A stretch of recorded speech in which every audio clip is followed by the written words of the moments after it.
What role do rebound relationships play in the healing process? Oh, I don't know if you're going to like the answer. Okay, let's go. What is? All right. People who rebound in new relationships, obviously, were more confident in how they looked, how they felt, the future. This is Let Love Begin, a podcast for the recovering brokenhearted, ready to heal and reclaim their enthusiasm. Can understanding the reasons behind a breakup actually make the breakup recovery process easier? And is there a difference between how men and women recover from breakup? And if so, what factors contribute to these differences? I'm going to be asking these questions today and a whole bunch more with my guest today, Dr. Lindsay Weisner, a clinical psychologist from Long Island, New York. Dr. Weisner is the current host of the Neurotic Nourishment Podcast and the co-author of the book 10 Steps to Finding Happy. Welcome to the show, Dr. Weisner. I'm so happy for you to be here today. You can obviously call me Lindsay. I feel like we're old friends.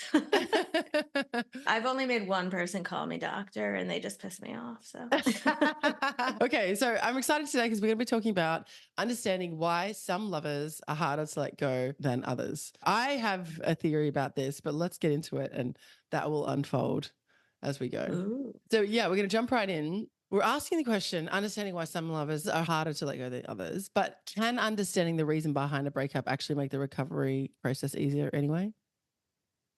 I think it absolutely does. Now, can you get someone to admit the real reason they broke up with you? That I think is totally circumstantial. I do think, and I know from previous experience, I don't know about you, but if I don't know the answer, I spend a lot of time thinking about it. And sometimes it haunts my dreams. And it's not the person, it's the how did that happen? And how did I not see it coming? And now that I'm voicing it out loud, I think probably part of that, how did I not see it coming, is our sort of survival instincts as humans or as living organisms. That word was going somewhere different and interesting for a minute. If I didn't see it coming, will I not see it coming again? And if I didn't see this danger coming, will I miss other dangers? I have no research to support that, but I might one day. If I looked, it was there. But that's my thought process. What's really interesting, when you first started speaking, I was like, wow, the scenarios we have in our head of the way the breakup went are so different. When I asked myself this question, my breakup and the reason why I started Rebel Love was I broke up with the love of my life. And for anyone listening, I'm holding up the little quotation fingers. I'm so proud of you for the quotes. Yeah. Because I guess the reason why I do that is because, like, how do I know it was the love of my life? I'm not dead yet. So let's call him the love of your life so far. So far. Yeah, the love of my life so far. We broke up because I wanted to have kids and he didn't. He already had 2 kids. It's very clear he didn't want any more. And people say to me, well, didn't you know he didn't want to have kids when you first got with him? And I was like, yeah, I did. I wasn't thinking about kids. And also, I don't think either of us expected to also head over heels in love with each other. And it was an incredibly healthy and secure love. So I knew the reason why we broke up. And then the way it unfolded, that was really painful. And the fact that it had to happen at all was really painful. So it's interesting you painting this picture of not knowing or someone blindsiding you. Because one of my understandings of why some loves are harder is because I felt the most seen I'd ever felt in my entire life. I think that's what made the love so hard to let go of. It's interesting. And I wonder what's coming up for the listeners on what breakup you're picturing in your head when we have this conversation. I mean, I have a breakup of my own I'm picturing, and I don't think as fondly of him as yours, but it's not because of the breakup. Yes, I know. But I'm also fascinated by this idea of, I'm not deflecting, but I'm fascinated by this idea of someone else making you feel the most sane. Gosh, it was such a great feeling. It was like this person like truly got me. There's nuances around who you are as a person. And you're like, wow, this person's getting me. They're just totally getting me. Like I worked with a company for a little while and we went on a team workshop thing in Portugal. And there was one of the women there who I didn't know prior. Anyway, I was just being myself, making jokes sometimes. And she would just crack up in hysterics. And I was like, oh, I never have this kind of reception. And it was so great because I was like, you're bringing out this side of my personality. And I said to her, first of all, I don't want to shut you down. I love that you're laughing, but what do you think is so funny? And she's just, I just love your humor. Of course. What did you imagine she thought was so funny? I don't know, because I was like, I'd never been around anyone who laughed so much at me. And just like curious, I was like, what is it about what I'm saying that's funny? And she was like, I just totally get your humor and I think you're really funny. And I was like, wow, that never happens to me. So when someone does get you, you're like, that's what I mean about feeling seen. So what do you think? Tell me about your experience. I know I'm going on a little bit of a tangent here, but tell me about what your experience of feeling seen. What is that? What is that like for you? How do you know you're feeling seen? My best friend is someone who will talk shit to my face and kill anyone else who does. And she remembers everything that's ever happened to me, even though we've only known each other. We've known each other a while. She and I met on a cruise. We were all the way across the country and we lived across the street from each other back home. Wow. Wait, and you didn't know each other then? No. Oh, that's so trippy. I always love hearing those stories. Yeah, she's on her second marriage. She was on her first honeymoon, and we were celebrating our 1 year anniversary, and we met, and we hit it off and hung out, and then now she's my kid's godmother. So So to all the listeners, I just want to point out that Lindsay just pointed out that her best friend is the person that she feels seen by. So I think that's I love that you said that, because it doesn't always have to be I love feeling seen. My best Yeah. friend is the same. She sees me at a different level. And isn't that interesting as well, that you can feel seen by someone, whereas you can put down, again, quotation marks, put down the friendship and pick it up in 15 years and you're like right back to where you started, right? Yeah, we talk 3 times a year, maybe Yeah. 4 times. Yeah. Yeah. Okay. So is there a difference in how men and women recover from a breakup? And if so, what factors contribute to these differences? So glad you asked that question because it's fascinating. So women take longer to get over their partner if they had a good sense of humor. If the partner had a good sense of humor? Yeah. Oh, wow. Yeah. Okay. Fascinating. And women are also the ones that end usually marriages, and by marriages I also mean long-term relationships, non-marriage. Any of these long-term, whereas men are the ones that end shorter-term relationships. This isn't a shock, but if men go back to their ex, it's usually for sex. And Yeah. with women, it's usually for, if not humor, sense of humor, it's usually for characteristics that you would also use to describe a friendship rather than a romantic relationship. It's also really telling that women don't go back for sex. We should. Yeah. And I think actually that when you find someone who is really like hitting the spot, then you definitely Yeah. do. I've done that before. I've been like, whoa, was not expecting it to be this good. Yeah. Yeah. Sometimes things just fit like perfect puzzle piece. You know the problems. If you're going back for the sex, you can end up staying for all the wrong reasons. Oh, Not yeah, that yeah. sex is a wrong reason. It's a great reason. Yeah, if But the rest of the relationship works. And by the way, for any men listening and women, this really can be taught. We can learn these skills. I just want to, again, another sidetrack. Slept with this guy once and I was like, man, you definitely have done some studying. And I started questioning him and and he's like, no, I haven't. And I was like, I'm pretty sure you have, because guys don't know this. They don't know what you're doing right now. Who taught you? What have you done? yeah. Tell me What how was you the learned this. answer? Yeah, I took him a while to get it out of him, but he's, yeah, you're right. I have done some research. And I'm like, no shit, buddy. I can tell. And I was like, thank you. It makes a huge difference. And it was amazing. And I love having sex with you. It's super fun and very enjoyable. And so I think sometimes as a woman, you can feel like you're a little bit broken. You're like, why? This is just not Yeah. really working for me. But then you Yeah. find someone like this guy, his skill level was so high that good things happened very quickly. We're not allowed to say the word orgasm. We can say other things. Yeah, we can say orgasm. But I'm fine with it. But Yeah. it wasn't even just orgasm. That's why I didn't want to say orgasm, because it wasn't even just orgasm. It was like very heightened enjoyment. You know how sometimes you Nice. can have an orgasm, but it can be painful if it takes too long or if something's just Sure. not quite. Sure.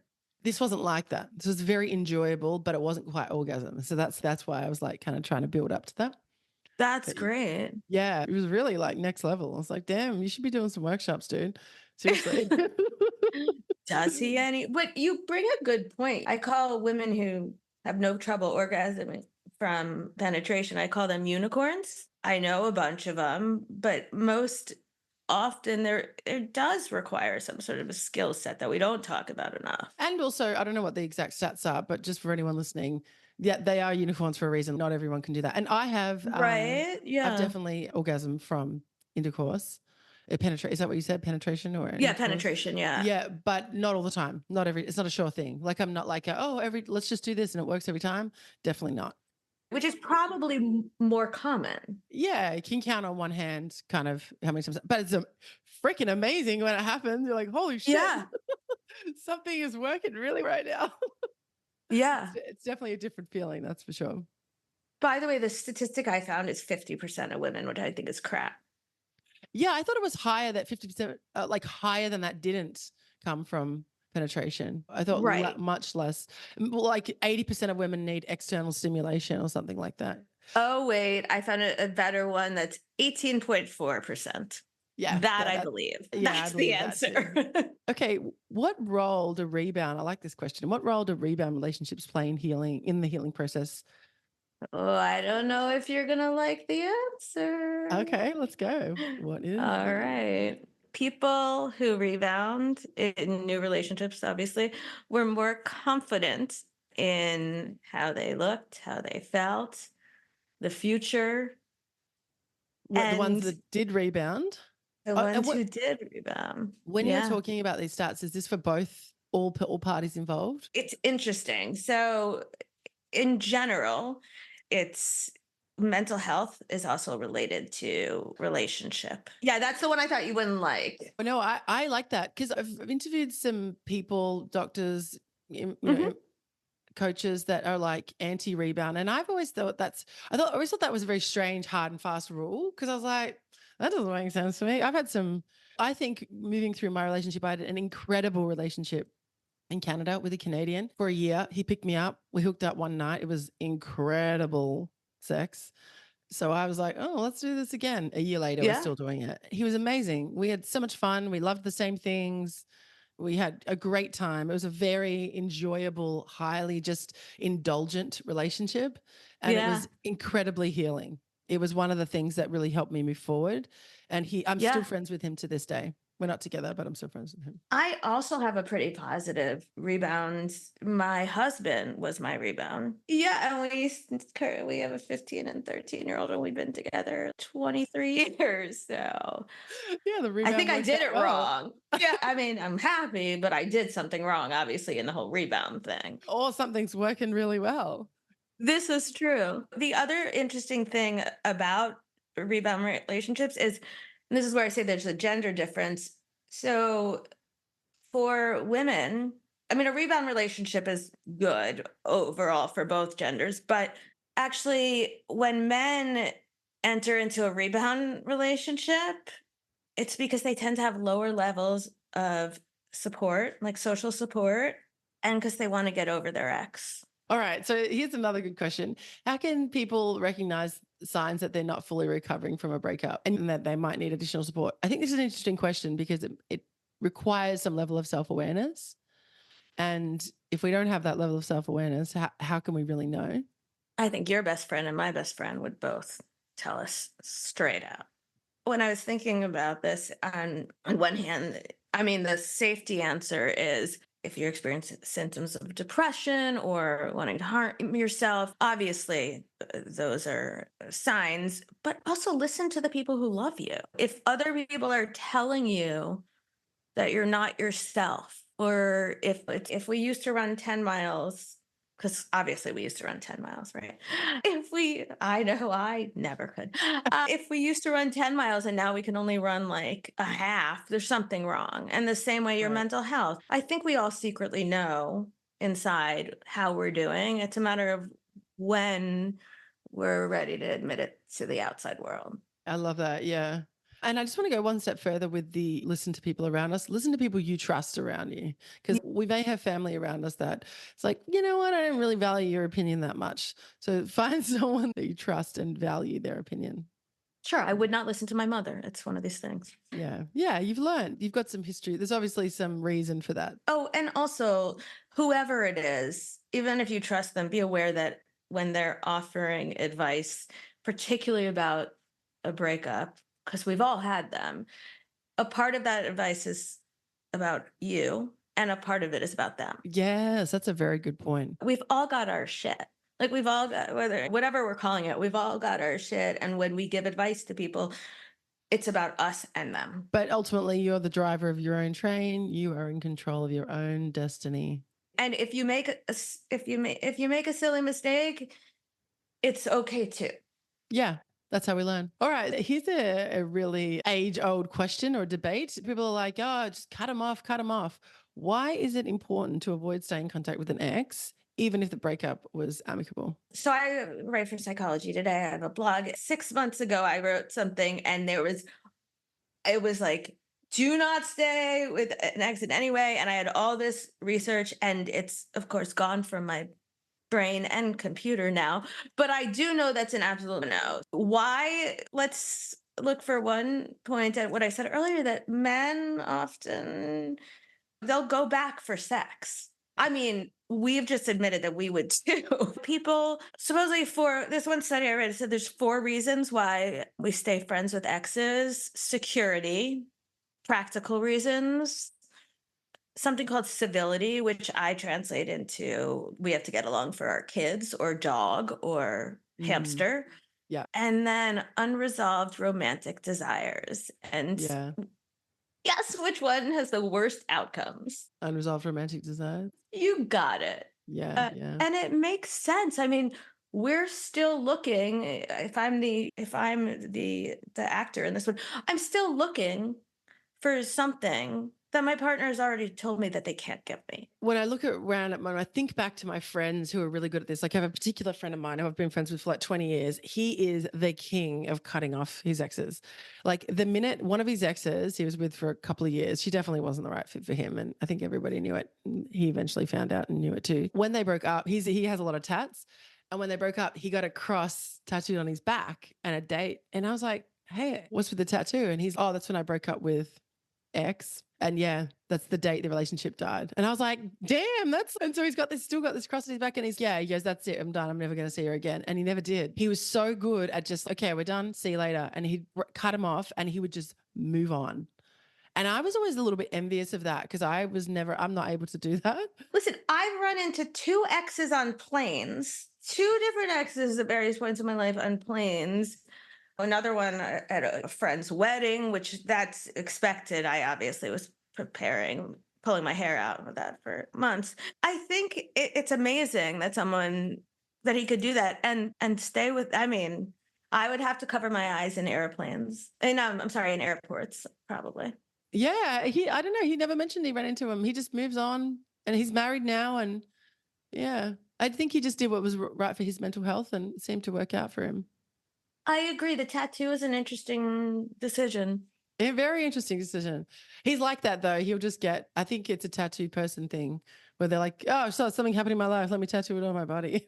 It's funny, getting back to friends with the ex, there is some evidence that some people who stay friends with the ex have sort of underlying dark personality traits. By dark personality traits, it's maybe a little bit of a narcissism or a little bit of antisocial. I don't think they're murderers, because then we would have arrested the whole people in the study. But there's a couple studies that point out that there's this sort of dark triad that comes up a lot.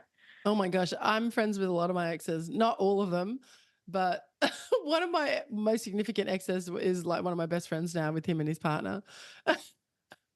So maybe that particular relationship, we could see how it evolved just fine. I always just think, for me, it's always, this person was a very important part of my life. To me, it's just weird to just cut them off.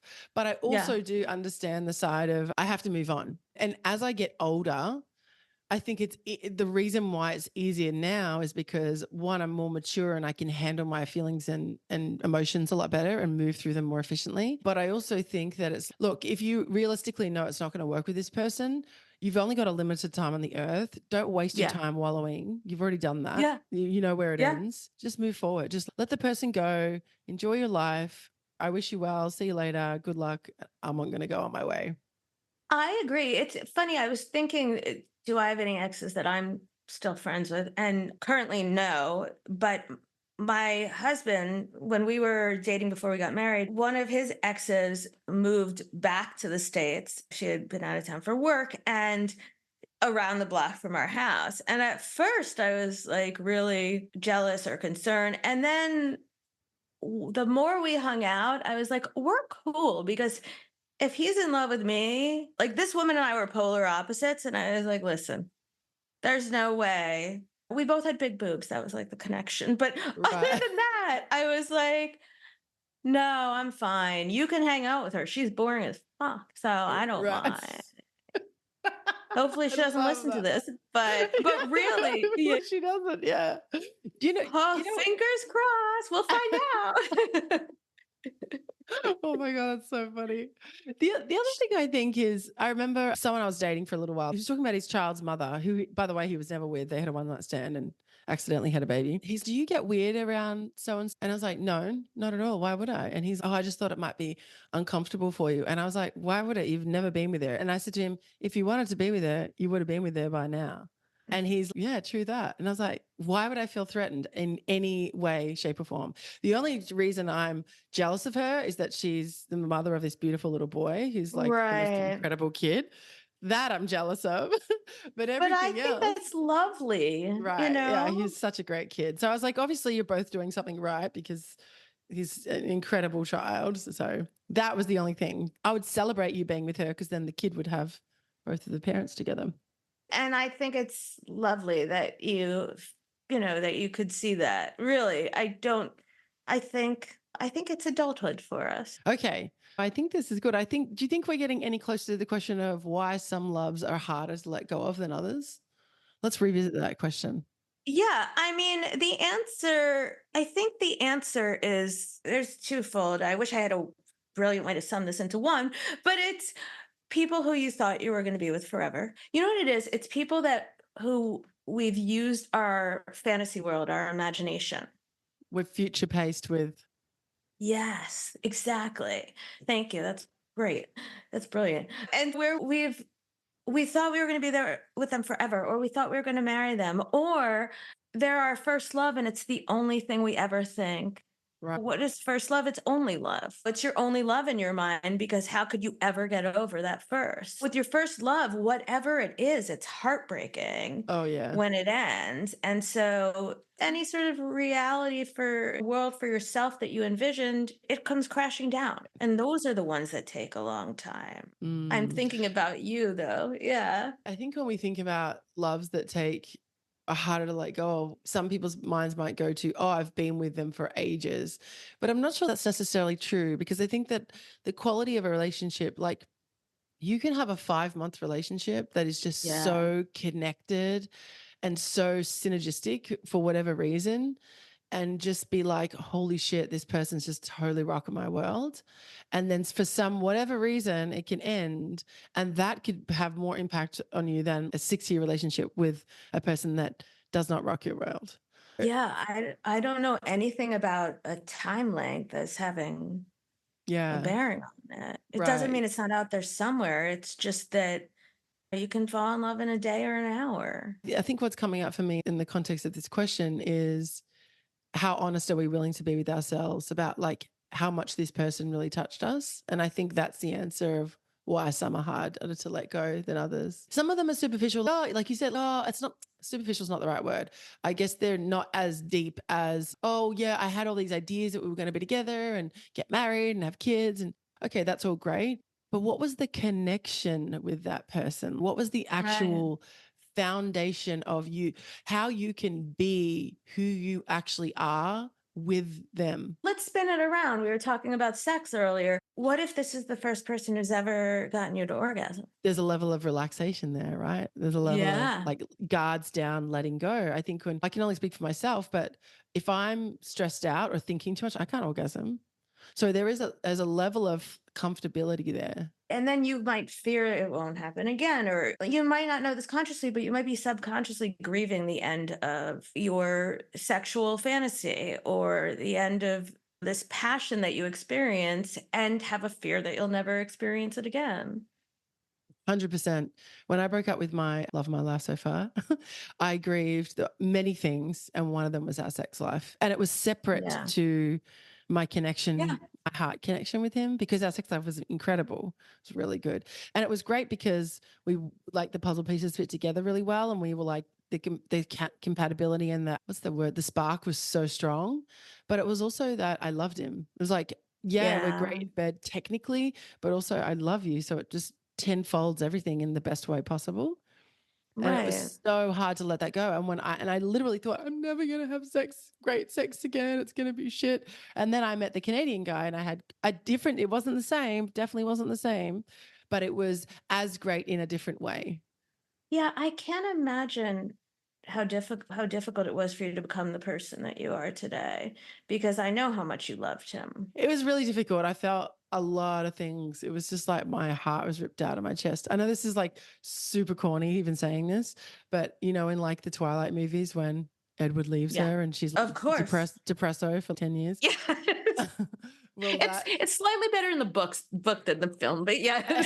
that's how I felt. I just was like, all of the light had been taken out of my world, and I had to completely rebuild. And actually, from a psychological point of view, I'd always been a secure person, a secure personality. I grew up very secure. My mother Yeah. is a secure personality. She learnt that, and then I got it from her. And then I think with secure people, there's a level of not worrying about all the shit. Like, for example, with my best friend, like learning to be like, don't take it personally, things like that.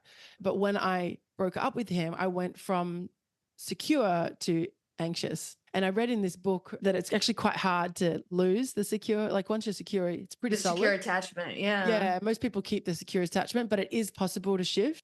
And I shifted in my 30s, like when I just turned 30. And so I lost that, the most secure, according to all the experts, apparently. Still, you don't have it back? No, I think I'm much better now. I think if secure is 5 and anxious is 1, I'm probably a 4. I don't think I'm 100%, but I'm like, I think there's a lot of other factors now. I'm a lot more mature. And I think that plays a huge role. Did you know if you go to Google and type in, when does a man reach emotional maturity? It's like 43. Oh, really? For a man, Because 43.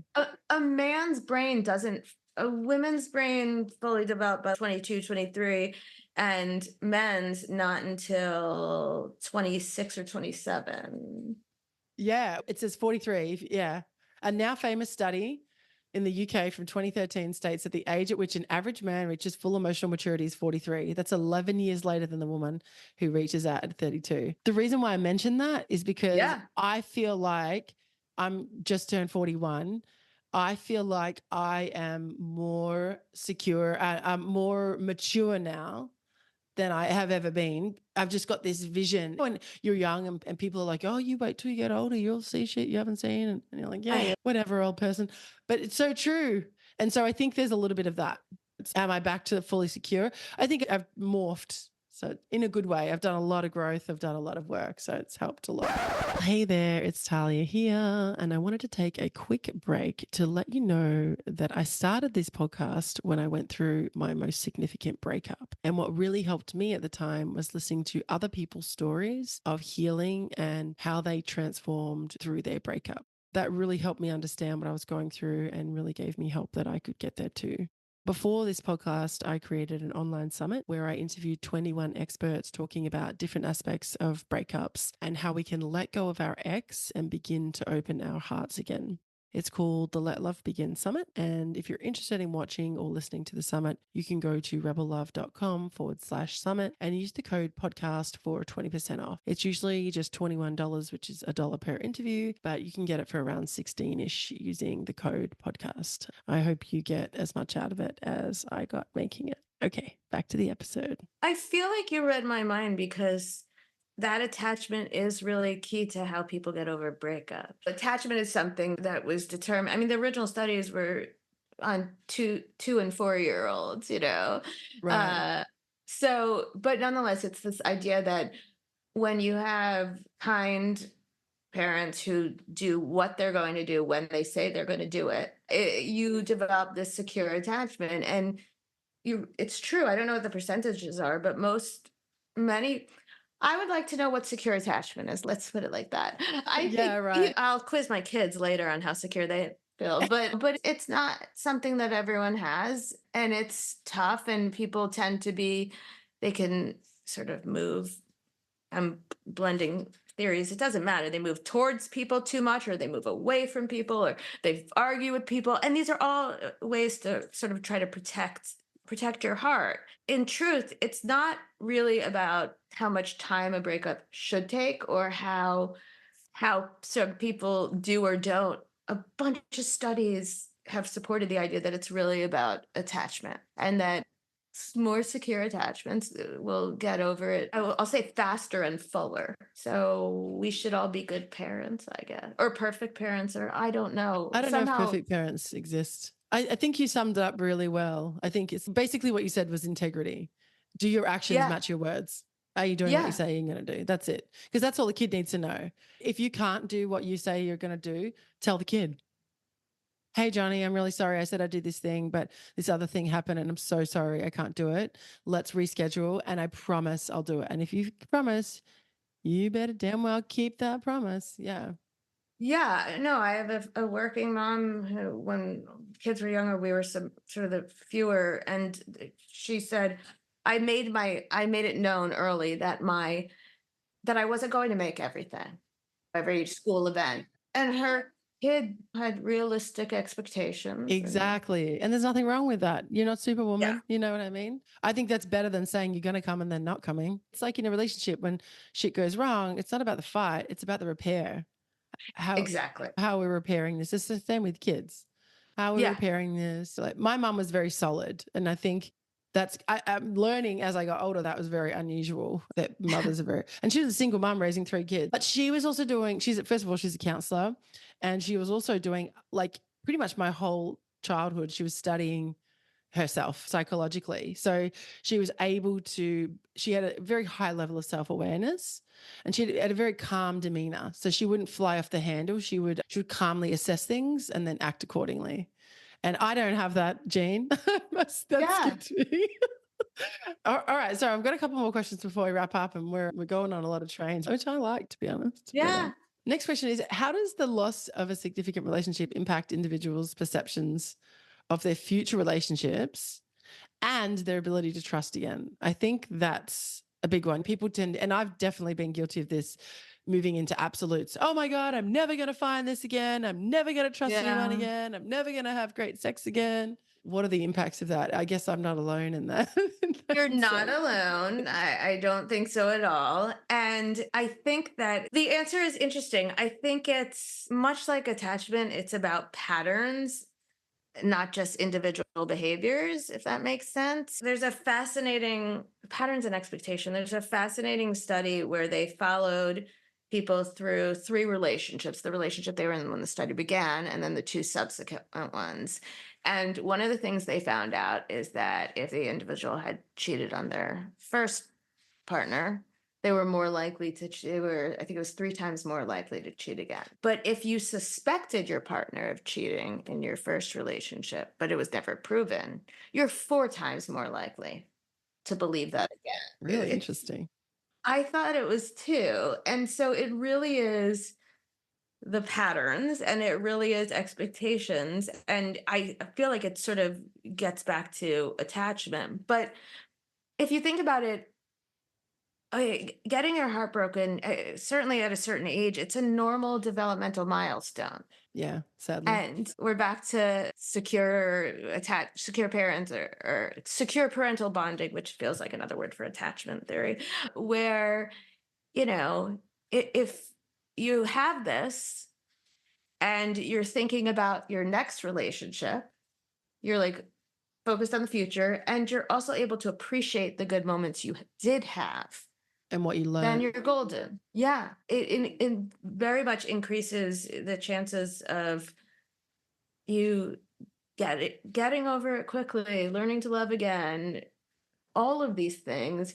It's really a matter of the individual's perspective. There's things you can do, like looking backwards and remembering the good times you have. It's a reminder that your time wasn't wasted. Yeah. Oh my gosh. I'm so glad you touched on that. I always think that's such a weird concept. Like one of my exes said that. He's like, oh, I'm just worried about the time that was wasted and I'm like, nothing's really wasted because it's all experience. Yeah, that he guys sounds sort of like a dickhead, but no, Yeah. maybe. He's got a lot of, Issues? yeah, he's got a lot of, yeah. He was cheated on. Hmm. And then he's got really severe trust issues. And I don't know, I forget what the word is, but it's where you are so terrified of something that you recreate it. Like you're totally recreating this. First of all, I'm not going to cheat because to me, it's out of integrity for me to cheat. So I'm not going to do that. But he was so paranoid. And so he'd treat me as if I was going to cheat. And I was like, I'm not that person. Like you obviously don't know me. If I would leave you before I cheated. It's just such a weird thing to me. Like why you're so untrusting. Like I would trust you. Like with your ex, because for me, it's again, it's like if you want to be with her, you'll be with her. And if you want to go, I don't want to be with someone who doesn't want to be with me. That's not Yeah. hot to me. And it does sound like this ex may have been traumatized and then moving forward couldn't get over it, which is not easy it's not easy to get over being betrayed, but it should be easier than we make it because if you think about it, that's a learned experience where you can map out in retrospect signs where you should have, could have known. And rather than looking at it as a waste, you can look at it as new like tools in your toolbox moving forward. I think also the hard part about that is that people who have been cheated on often make their next partners pay for past people's Yeah. mistakes. And I think that can be problematic. Not just that situation. I think that goes for everything about exes. It'd be really nice if we all just said, hey, this person's a new person and they are innocent until proven guilty. But it doesn't seem to go that way a lot of times. We bring a lot of baggage and crap. Yeah, I definitely did that in my one rebound relationship, Poor guy got Yeah. stuck with things from my past. That is the only negative with rebound relationships, I think, is if you haven't processed that relationship, it's tough to move forward. But they're still healthy. We've discovered that. Yeah. And also, by the way, I don't know if this is scientifically backed. If you have a great relationship with your new partner, you can actually move through things with them. Now, you don't have to keep talking about your ex, I agree with you. but you can like rebuild new connections and that kind of pushes out the old. Yeah, no, I agree. And I'm sorry I'm such a science. That makes me sound much more eloquent than I am. Such a like a research. I was gonna say science dork, and I was like, oh no, that's a nice thing, I feel like.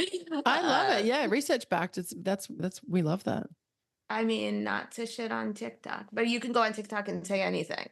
And sometimes people say really smart things, but yeah, when I'm asked questions, I like them to be based on something concrete. What's that called when we're kind of like building new pathways with someone to push out the old, to move forward, to heal, to. Yeah, I don't know what it's called. I think we can coin it and then go on TikTok. Yeah. Yeah. I think it's probably, we could sum it up by saying healing. Oh, I like, okay, so hashtag healing. There you go. No, just kidding. No, but it's a good point. I think a healthy relationship can help heal wounds from your past. Oh, for sure. For sure. Or even a really great rebound like I had. Like that was incredibly healing. Mine is pretty healing too. Yeah. Okay. That leads us into our next question. What are some healthy mechanisms, coping mechanisms we can use when we end something serious? So the question is what is a good way to help get over our past? Yeah. What are some healthy coping mechanisms? Because we know that we're just like, sometimes we're just getting through the day. So when we're in that like acute pain stage, I guess we'd say that probably the first 3 months, like really acute. It definitely depends, but you're right. We sort of hope that the initial like severe impact doesn't last more than 3 months, just because I don't want anyone to be suffering that long. I mentioned this a little bit earlier. One of the things that really does scientifically help is to make a list. You probably don't have to write it, but if you write it, you remember it better. Thank you, science. But if make a list of the best times you guys had together. Now, I would be concerned that would lead the person to missing their ex more. But in fact, it's focusing on the positive is a reminder that there can be more positives out there. And it's tough to think of a positive memory or to think of a memory and only remember the positives. You might have gone to see the most beautiful garden in the world, but then when you were there, you had a fight, or I'm just spitballing. No relationship is pure white light. when you're thinking of the positives, it's a reminder. First of all, it probably brings dopamine and serotonin to your brain because you're thinking about happy thoughts, and our brain is easily confused and sometimes thinks we're getting, if we look at dessert, it sometimes thinks we're getting dessert. It's great. I like dessert though. Dessert So with if no you make calories. dessert with no calories, just look at the picture. I don't like that kind of dessert. But if you look at, if you have this list and you're reminded of it, it can bring up those warm and fuzzies. And it can also, on some level, maybe remind you of the negatives, which I think is how we move forward, is the negatives. I haven't been in this situation, but if someone breaks up with you and you don't want it, something my mother said to me that always stuck with me. She's, Talia, why would you want to be with someone who doesn't want to be with you? I really sat with that for a really long time because I was like, oh, but I do want to be with them. And I was like, she's right. This person is saying, for whatever reason, that they don't want to be in a relationship with you, but yet you still want to be with them.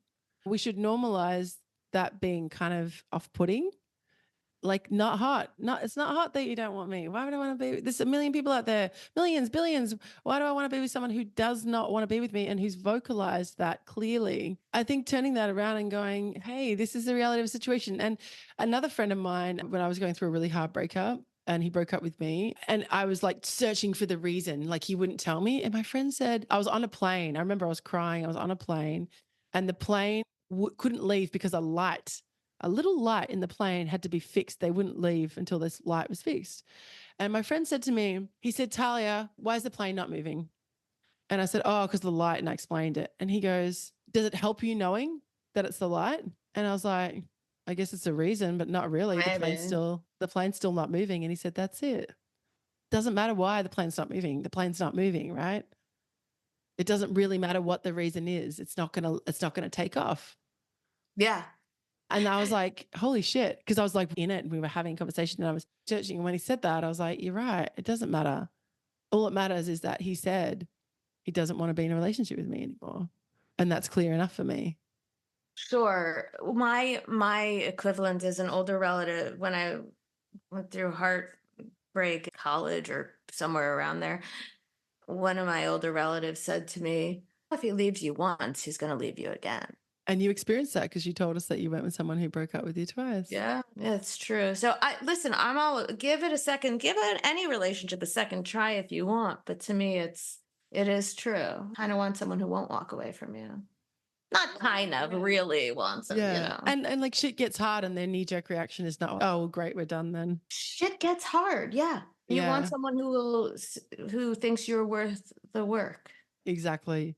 But I do want to point out that if someone's not willing to do the work, you need to be willing to do the work. Because if you can't do the work and expect shit to work out, because I was just thinking back to a relationship that I left and I didn't leave. I wanted to be with him, but he wasn't willing to do the work or he wasn't capable at that time. And I said to him, I don't want to break up with you. I don't want this to happen, but you are completely absent from this relationship.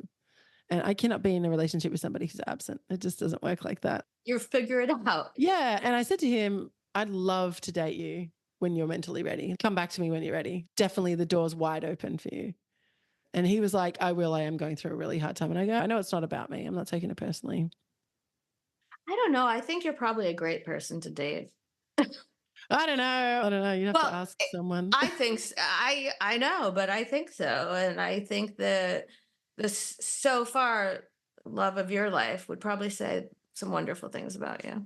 Yeah, we did. We had it was a very nice time. Very enriching. Life was very vibrant at that time. I had this experience and it was actually only for about 3 months in that relationship. Everyone's always live in the present. And you're like, oh, fuck. How the fuck do I live in the present? I'm really trying my best. I can't do that. But in that relationship for 3 months, I was genuinely living for now. And it was fucking incredible. And I don't even know how to replicate it. Like there's just so much joy constantly all the time, like just with this man, and everything was fun. Like I loved cooking and he played guitar as a professional guitarist. And so he never cooked because he was always worried about cutting his fingers and then he wouldn't be able to play. I never thought of that. Yeah. And it was a really big thing for him. It was like freaked out. And also he didn't like cooking. So it was probably a little bit of an excuse, but also there's some truth to it. Anyway, so I would cook and he's like, how can I help you? And I was like, just play guitar. I love watching you play guitar while I cook. That is so helpful to me because you're here with me, you're present and you're giving me attention and I'm doing something for us. And he was like, really? I can do that? And I was like, oh my God, I would love that. You're like serenading me while I'm cooking. And Yeah. so we would do that a lot. I would cook and he'd play and we'd talk and he'd play some things. And he's a real genius musician. So he could name any song and he can play it. Like this, we had this we just always wanted to be with each other. So we had this beautiful energy. Anyway, I digress. I lived in the moment and it was an incredible feeling. And it was very like floating through life. Which is how a relationship should be, at least a as long as we can, I think. It wasn't always like that, but Oh, no, of course not, yeah, but it's a yeah. beautiful time. It was a beautiful time. Yeah. Okay. One more question before we wrap up. Two questions. One is what some misconceptions about recovering from a breakup be, and what can we be on the lookout for? So, I definitely am old enough that I was raised to think that you would be like, when you got your heart broken, you would be over it would take 2/3 of the amount of time that you had been in the relationship Okay. Interesting. to get over it, or 1/3. I don't remember because it was a really fucking long time ago. But Yeah. I think setting a time limit, I mean, we said 3 months earlier. If you were in a relationship for 2 weeks and you're getting over it for 3 months, that's a you thing. But everyone, I think that there are a lot of rules that we bring to the table for ourselves, for others. And although scientifically it's true, for the first however many months of a breakup, no contact is the best way to get over them. Oh, and that means no social media following either. Right. That Really no contact. Yeah, really no contact. Mm. And I don't even mean stay away from yours, because then you're going to have a friend tell you what they did on social media. Listen, if something comes up and you think about it and you calmly and rationally want to contact the partner, fine, go for it. Just be aware, or your ex-partner, I should say, just be aware of that the odds are not in your favor that this results in a reconciliation. And if it does, it'll often end in another breakup. You don't have to follow all the rules. Just know that it's your heart. And your heart can be broken again, even though it doesn't feel that way at the time. It's also there's some evidence that you could actually start having heart problems from a broken heart. Wow. Really? Gosh, that's so Yeah, interesting. I I mean, I know. believe it. I definitely believe it. I believe it too. I also think if you're not taking care of yourself, your health is going to suffer. And I'm sure if we had more evidence or concrete, I'm sure it would be posted on cover of every magazine. But there is some evidence that you can make yourself actually sick following a breakup. Okay, just on a personal note, leaving the Yes. scientific for a second, what are like three things that have helped you with your breaks up? Then and I'll share some of mine too. We'll share three Oh, each. sure. Going out and getting hit on. That's a good one. Making myself look pretty and going out and getting hit on. No longer playing the same sad song on repeat. Love that. That's a great one. It is good. Or playing it really fucking loudly and then not at all, because it depends on the mood I'm in as to which one is going to work for me. But also, I like writing things down. And for some reason, I haven't caught on to journaling as like a thing, but I make lots of lists. And if it's really in my head and I can't get it out, write it down on paper. It helps you remember, but it also will get you out of your head for the moment.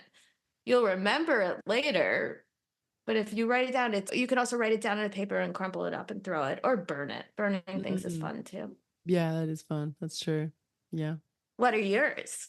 Exercise is a huge one for me. Oh, damn. You know what? That's That's good. I didn't think We of need that. different ones. We need different ones. For me, sweating it out always helps. I never want to do it at the start, but I'm always so thankful. And it's That's a kind of like great blowing off one. steam too, just like getting that channeling all the hurt and pain and anger into the exercise and pushing really hard at the gym or whatever. Like Yeah, that. that really It helps also me. gets your endorphins, and not only endorphins, but and if you do it outside, Yeah, Dopamine, yeah. Actually, serotonin. I live Yeah. near the beach. I walk near the beach almost every day, and just seeing the water as well helps. And there is some scientific research to back that up, that seeing water does Yeah. something to your brain. Yeah. I don't know what it is. Don't quote me. Google I it. don't remember either, but I love water. Yeah. So, by the way, as well, if you're not an exerciser, you can also just walk. So, even just walking outside in nature, being connected to nature helps a lot. Being connected to nature is great. Yeah. Yeah, so that's another big one, is like getting out of the city, getting out of your normal habitat. And the next one is socialization. So going out with friends, doing stuff. And it doesn't have to be like, I don't want to like drink anymore like I used to drink it. So for me, it's Sure. like, what other things can I do? So it might be joining, if you don't have like friends that, like, for example, most of my friends have kids and they're tied up and they can't go out. Or my other friends drink and go to bars, and I don't want to do that either. So you can join groups with like meetups or Facebook groups or business groups, or get involved in some kind of community thing. And Yeah. also volunteer as well, which really helps. Oh, Help that's a great somebody one. else, which Yeah. really helps. But I love that idea of volunteering. And it does make you feel better to take care of other people. Okay, so hopefully there's been some ideas here for people who are wanting to understand why some loves are harder to let go of than others. Before we wrap up, where can people get in touch with you if they want to find out more about you or get in touch? Sure. You can find me on Instagram at Psych Shrink Mom. You can also follow my science dorkiness at Psychology Today. And it's called my blog is called The Venn Diagram Life. Dr. Weisner, you are an absolute legend, and I appreciate you so much. Thank you for being here. Thank you. This podcast is a Rebel Love production. To find the links mentioned in this episode, go to rebellove.com/let love begin.